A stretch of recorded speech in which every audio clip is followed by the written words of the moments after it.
lançamento de uma história em quadrinhos reforça a necessidade do combate ao racismo estrutural. O texto se baseia na história de cientistas negras pioneiras na NASA e que ajudaram os Estados Unidos a vencerem a corrida espacial. Space Test Group needs a computer. Catherine's the gal for that. O filme Estrelas Além do Tempo se passa em 1961, auge da corrida espacial entre Estados Unidos e União Soviética. No ambiente doméstico, os americanos viviam um dos momentos mais trágicos e violentos da segregação racial. Nesse cenário hostil, 3 matemáticas negras romperam as barreiras, foram contratadas pela NASA e participaram do esforço americano para vencer a disputa com os soviéticos. Das telonas para as pranchetas, a história das 3 matemáticas da NASA também está no quadrinho Entrevistas Além do Tempo, que destaca o trabalho de cientistas negros norte-americanos e brasileiros. O HQ também traz um pouco da trajetória de uma das melhores jovens cientistas brasileiras. Marcele Soares Santos é professora universitária nos Estados Unidos e vencedora de um dos principais prêmios da ciência mundial. A astrofísica participou de uma live com alunos da Rede Municipal de Ensino. Falou sobre o universo e sobre o preconceito na carreira. Essas questões de discriminação, seja por questão racial ou de gênero ou de origem, né? Essas questões a pessoa se sente com essa pressão extra de provar a sua capacidade.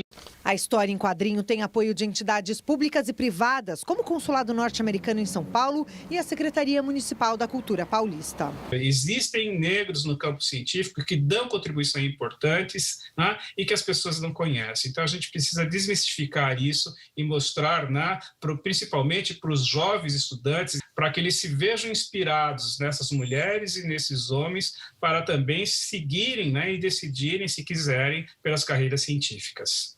Levantamento feito por uma revista científica americana identificou que os pesquisadores negros ganham 55% do que os colegas brancos que têm o mesmo desempenho. Apesar do avanço social e do destaque de pesquisadores negros nos últimos séculos, a ciência não está imune à desigualdade e ao preconceito. Essa parcela da população ainda é subrepresentada nos espaços acadêmicos. Na USP, por exemplo, menos de 3% dos professores são negros. Para a astrofísica brasileira, é preciso ter foco para não desistir de um sonho. A minha percepção era de que a capacidade intelectual e a discussão da ciência, ela estava na frente de todas essas outras questões que são mais difíceis do ponto de vista humano. Esse tipo de iniciativa aumenta também o interesse por outros cientistas negros, né, professor José Vicente, que contribuíram para a ciência, mas que nem sempre são lembrados pela história, né? Pois é, eles até são lembrados, eles são apagados, né?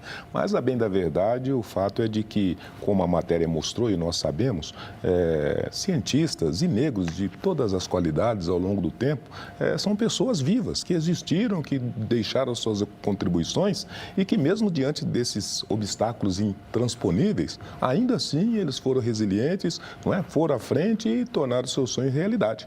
Veja essas moças da NASA nos Estados Unidos em que havia um apartheid. Ainda assim, eles entenderam que esse muro não impedia de realizar seus sonhos e ainda assim eles compreenderam que a sua potência, seu talento estava acima disso.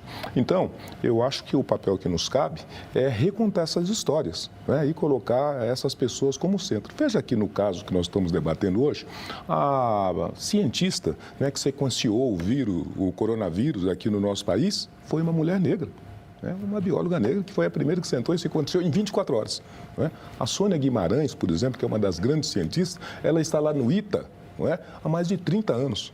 E a gente só não trouxe ela aqui no Jornal da Cultura, só não pôs nas revistas em quadrinhos, porque nós não quisemos. Então, agora, com isso, a gente pode estimular tantas outras jovens, meninos e meninas, que tendo espelho e tendo heróis, vão ficar mais estimulados, não é, a realizar seus sonhos e seus desejos, ainda que tenham esses limites, né? Seja do salário e seja da discriminação e do racismo estrutural.